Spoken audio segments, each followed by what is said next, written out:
Hello everyone. In this video we're going to talk about revisions and peer review. Now that you have written your first draft, let's go ahead and dive into what comes next.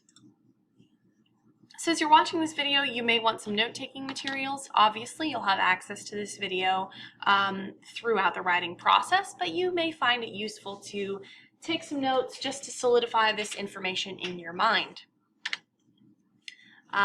Take a minute, think about how you're doing, how you're feeling. How are you feeling about your draft? If you had to quantify it on a scale from 1 to 5, 1 being either I haven't started it, or I have no idea what I'm doing, or I think I'm in the wrong class, and then 5 being, I am ready to turn this in as we speak, no problem, I've done this before, I don't even know why I'm in this class, but from the other direction. So just kind of process how you're feeling right now, and then hopefully this will give you a guide for your next steps.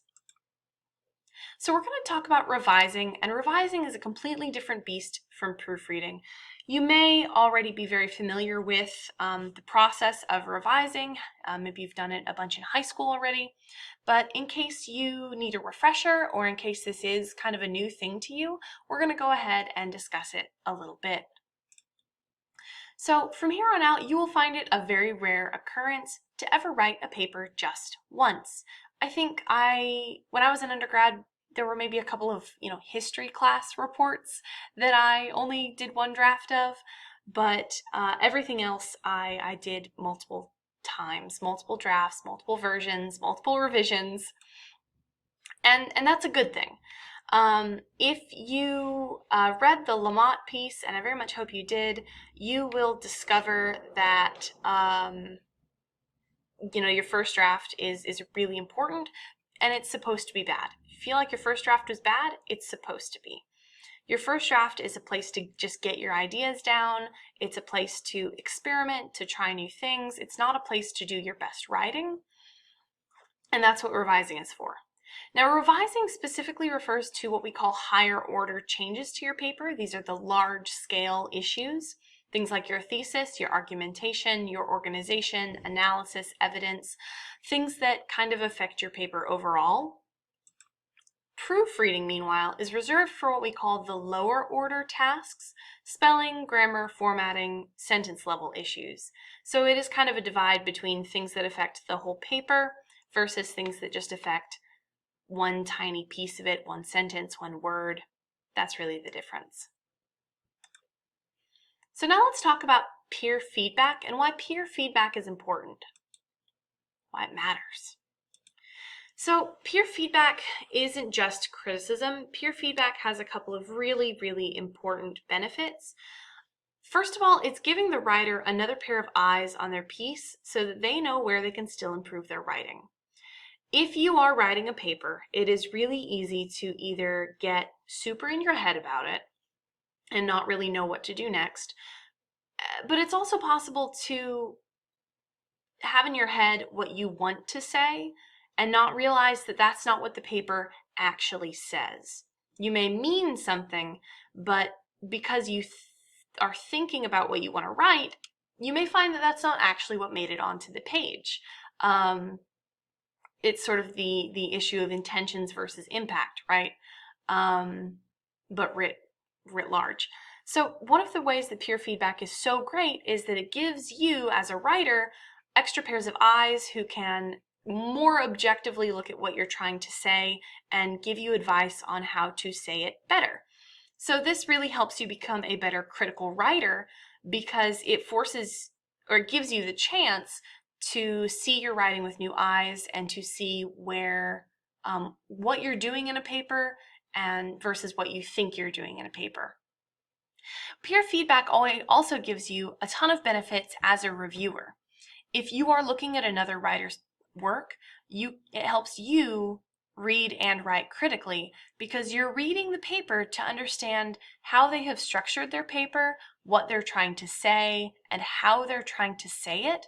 And not only that, the whole point of peer feedback is to judge how effectively they are saying it. So as a reviewer, you get the chance to practice your critical reading and critical writing skills by saying, I think this is really strong because A, B, and C, or I don't understand what you're trying to do here, so try this. Whether as a reader or as a writer, as a reviewer or as the writer, performing peer feedback loops allows you to really practice those skills that we have been talking about for a few weeks now, that sense of annotation, of critical work, of understanding how someone is structuring their argumentation. So because of all that, peer feedback should be specific and analytical. It shouldn't be vague. It shouldn't be based on what you know about the writer as a person. It needs to be grounded in what is the writing doing and how is it functioning. So remember that you're providing feedback so that the writer can make their paper better. Telling them that everything about their paper is great might make them feel good, but it's not going to help them actually improve. Being like, oh, your writing is great, it's perfect, you don't need to change anything, I think it's wonderful, may make them feel good for like 10 seconds, but they're not going to feel as good when they get their graded paper back and they go, but my peer told me it was perfect, why did I get a C? And obviously that's less likely to happen because I'm also here to give you feedback. But the best gift that you can give your classmate is not like feel-good pats on the back. The best gift that you can give them is honest, thoughtful, kind feedback about what their writing is actually accomplishing and how they can continue improving. So there are lots of ways to approach peer feedback and to approach peer reviews. Lots of models, lots of structures, lots of activities, but they all sort of follow this same basic path. First, you read the piece. Now, when I say that you read the piece through twice, that seems daunting, but the first time that you read it, all you're doing is skimming. You just want to create those little hooks in your brain to hang information on the second time. So when you read the first time, you're just reading to look for what's their topic? Do they have a thesis? Does it seem okay? Are they using examples? Are they actually discussing the discourse community? Are they only discussing the discourse community? Are they trying to write this like it's a report? So the first time you read it is just to get a general sense of it. Then you go back and you read it carefully. The second time through is where you read it to really understand things like organizational structure, to look for things like that vivid imagery, to make sure that they are kind of writing with clarity. That's where you're looking to see if their analysis is breaking down somewhere, or if it's not clear where they're connecting their personal experience to a discourse community. That's what that second trip through is for. The first trip reading through is just to get a broad understanding.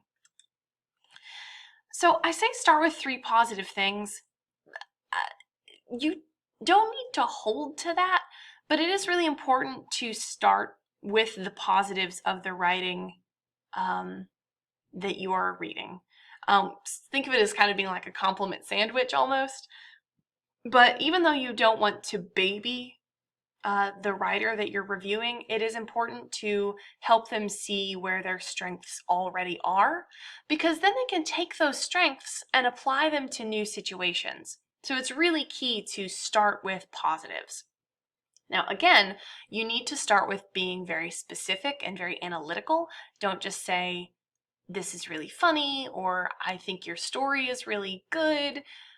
Say something like, this was a fun read because of the anecdotes that you include. Or you did a really good job tying your personal experience to this specific piece of this discourse community. You could also say you did a really strong job of developing a thesis. A thesis can be really difficult. You can say, I found your conclusion very moving because of A, B, and C. So you always want to give them a reason why they did something well, because that's what's going to make them a stronger writer. And by being able to identify why they did something strong, like why this thing why you liked this thing, that makes you a better critical reader. So that's going back to what we're all getting out of the peer feedback process. So then, once you have kind of identified where their strengths are in their paper, that's when you want to make those higher order suggestions. Again, it is extremely important to be both kind and specific. You can be tactful and still be honest with them. So you would want to say something like, I was confused when you discussed this thing because I didn't understand how it supported your thesis. Or you could say, your piece would be more clear if you switched these two paragraphs around because, you're talking about thing A, but then you're talking about thing B, but then you go back to thing A.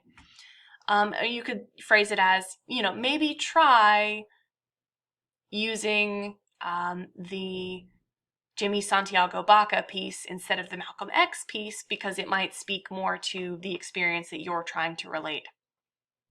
So you can be very specific and give those higher order suggestions and still be nice. But you do want to focus on things like organization, analysis, thesis, examples, evidence, those big kind of wide-ranging higher order things. Because that's where you're going to get the most bang for your buck. Obviously, we are not copy editors. We are not, editing each other's work. We are trying to help each other become better critical workers. So with that in mind, the last thing that you may want to do, before we get there, you don't have to answer all of these questions, and I note this on the discussion board, but these are things that you can look at. What is the author's topic? And is it big enough and small enough for a 4-page paper? Are they trying to cram too much into one paper? Are they kind of missing the point of the paper? Are they talking about something that's not a discourse community? What is the author's thesis? Is it specific? Is it rational? Does it make sense?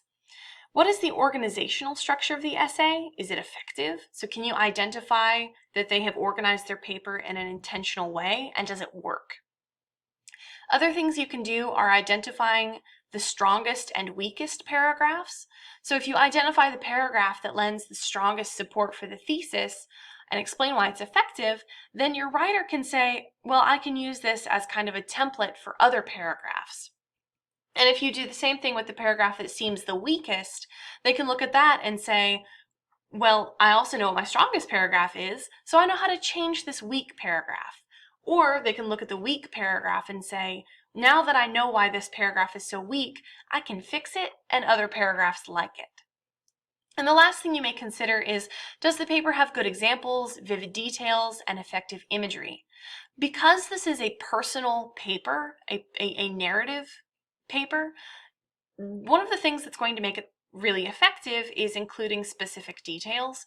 Think about the Malcolm X piece. He doesn't just say, well, I read through the dictionary and wrote down all the words. He gives you this really vivid story about how he sat down with his, yellow notepad and his pencil, and he copied each word laboriously. He talks about having the image of the aardvark stuck in his head. So even if you feel personally like you are not a quote-unquote strong writer, you can take examples like those and incorporate them into your own writing. And so if you are reviewing a paper, if you're giving feedback, you can do likewise. You can say, well, this example would be really strong if you discussed some of the imagery. What did it look like? What were some of the details? What were you feeling in that moment? You can give that kind of feedback as well. Finally, we are not focusing on these lower order issues in the peer feedback process. You are not going through with a red pen and marking all of their spelling and grammar mistakes.